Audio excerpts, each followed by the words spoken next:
Good morning everyone. Nice sunny morning here back in the UK, and you're probably wondering why it might have been a couple of weeks since I've posted one of these videos. Well, I've just been taking a little bit of time off. We've just had a family holiday and now getting back into the swing of things. I'm back here with my dog and having a nice walk in the park. And what's that few weeks off given me? Well, it's a good chance for me to just reset, rebalance, get ready for the September and the months ahead. And that's done wonders, I find, for my mental health. I feel quite, settled, balanced in the world right now. And we know that mental health is such a big topic of conversation in organisations these days.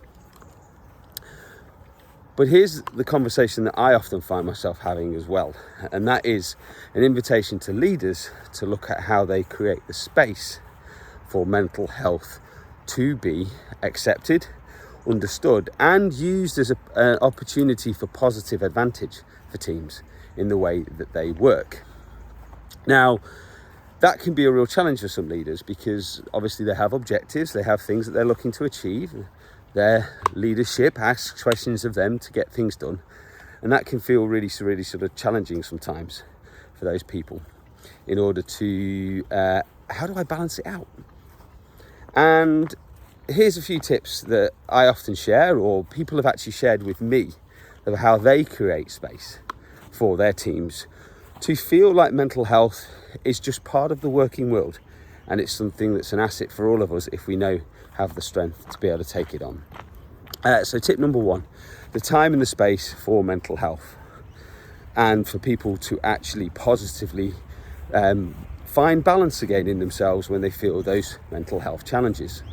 Now that could be, prescribed by an organisational policy, but sometimes it could just be where any sort of time-based pressure that is communicated down to a team is balanced out fairly. Messages and communication styles that work with that often help people feel like if they need a moment, they can take it. And the likelihood is that they come back and really take on that challenge in such a more effective way because they've had that moment of time needed to balance how they need to. The second thing can be about the language that's used. Now, in the business world, pressure is an important part of it. I'm not going to lie. Things need to get done. Businesses don't work if things don't get done. And that can be sometimes a challenge if someone's facing a mental health crisis or challenge.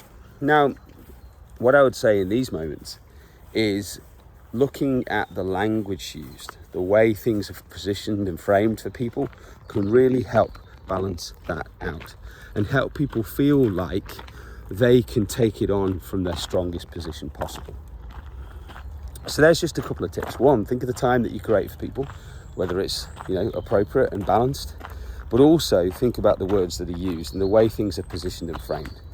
So as a leader in your business, give it a go. See what goes on. Let us know in the comments below if you think I'm talking absolute gibberish, or you've managed to find this kind of approach really does help bring out the strength in your team that is always there. Have a great day.